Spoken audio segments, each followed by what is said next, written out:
शिक्षा के सामने एक पैसे की दीवार खड़ी है।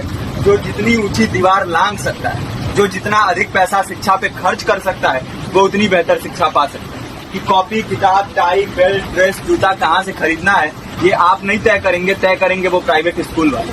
क्योंकि एक बार को आप सोचिए, आखिर उस बच्चे की गलती क्या होती है जो एक गरीब घर में पैदा होता है और उसको बेहतर शिक्षा से वंचित होना पड़ता है। शिक्षा के सामने एक पैसे की दीवार खड़ी है।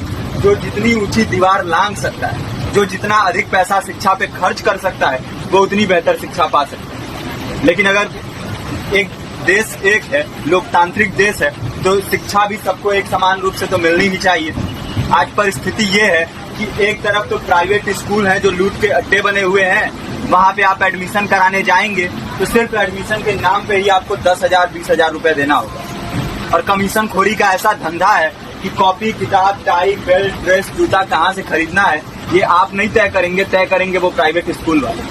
यानी आम लोगों की मेहनत की आखिरी कौड़ी उनके जेब से वसूल लेना चाहते हैं। और दूसरी तरफ सरकारी स्कूलों में न तो पर्याप्त टीचर हैं, न पर्याप्त बिल्डिंगें हैं। 2019 का ही ये पुराना आंकड़ा है कि हर 100 में से 52 स्कूलों में या तो एक टीचर है या 2 टीचर हैं। और उन्हीं टीचरों के ऊपर जिम्मेदारी थोप दी जाती है कि जनगणना करो, मतगणना करो, पशुगणना करो, तमाम काम करवाए जाते हैं। और 19 के बाद से तब से कितने टीचर रिटायर हुए होंगे और 18 के बाद से कोई टीचर की वैकेंसी भी नहीं है। आप खुद भी सोच सकते हैं ये परिस्थिति और कितनी बिगड़ी है। इसीलिए हम लोग ये मांग उठा रहे हैं, चाहे कोई राष्ट्रपति का बच्चा हो या किसी मजदूर का, सबको शिक्षा एक समान मिलनी चाहिए और निःशुल्क रूप से मिलनी चाहिए। प्रेमचंद ने अपने दौर में भी कहा था कि एक सभ्य समाज में ऊंची से ऊंची तालीम मुफ्त होनी चाहिए और इसका पूरा खर्च गवर्नमेंट को उठाना चाहिए। क्योंकि हमारे देश को फौज से ज्यादा आवश्यकता तालीम की है। और शिक्षा से जुड़ता हुआ ही दूसरा मुद्दा हम लोग उठा रहे हैं।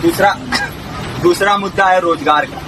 रोजगार की परिस्थिति ये है कि आज सरकारी सेक्टर हो या प्राइवेट, सब कुछ ठेका संविदा के हवाले किया जा रहा है। परमानेंट नौकरियां लगातार घटाई जा रही है। इसी रेलवे में 1995 के आसपास लगभग 18.5 लाख कर्मचारी काम करते थे, लेकिन आज उनकी संख्या 12 लाख है।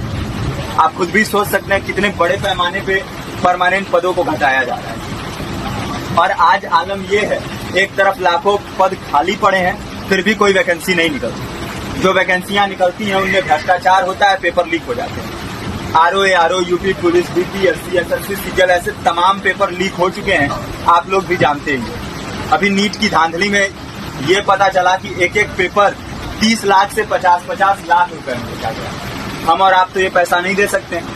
पूरी की पूरी कारस्तानी सरकार, प्रशासन, शिक्षा माफियाओं की होती है। और भुगतता कौन है? आम घरों के लोग, जो लोग सालों साल तैयारी करते हैं, दिन भर में 10-10 घंटे, 12-12 घंटे पढ़ते हैं। और इतनी कड़ी मेहनत के बाद, सालों साल की मेहनत के बाद उनके हाथ लगती है तो सिर्फ हताशा, निराशा, अवसाद। बहुत से छात्र नौजवान जो इस बेबसी में, इस डिप्रेशन में नहीं जी पाते, आत्महत्या तक के कदम उठा लेते हैं। लेकिन ये देश की विडंबना है कि टीवी चैनल, अखबार, मीडिया, नेता, मंत्रियों के लिए कहीं ये कोई मुद्दा नहीं है। उनके लिए मुद्दे हैं तो जाति, धर्म, रंग, नस्ल, अगड़ा पिछड़ा। आज जब पूरी परिस्थिति इतनी भयावह है तो ये जरूरी है कि लोगों के बीच में जाया जाए, लोगों को संगठित किया जाए और एकजुट किया जाए। क्योंकि आज अगर अपने मुद्दों पर बोलेंगे नहीं तो कल को ये परिस्थिति और बिगड़ेगी। हो सकता है ले देके अपनी जिंदगी तो हम लोग काट ले जाएंगे, लेकिन आने वाली पीढ़ियों को क्या भविष्य देके जाएंगे, ये भी सोचने वाली बात है। हमारे साथी ने आपको पर्चा दिया है, पर्चा आप तक पहुंच गया है। पर्चे में और भी बातें हैं, इसको पूरा विस्तार से पढ़िए। पर्चे में हमारा नंबर है, संपर्क कीजिए। फेसबुक का, इंस्टाग्राम का लिंक है, आप वहाँ पे जाएंगे तो आपको पता भी चलते रहेगा कि लगातार किन किन माध्यमों से हम इस अभियान को चला रहे हैं। नुक्कड़ नाटक, संगीत, शिक्षा सहायता मंडल, लाइब्रेरी, तमाम माध्यमों से इस अभियान को चला रहे हैं और कोशिश कर रहे हैं कि बड़े से बड़े पैमाने पर हर जगह पे लोगों को संगठित किया जाए और एकजुट किया जाए। आपके बीच भी आए हैं आपका साथ और सहयोग दें।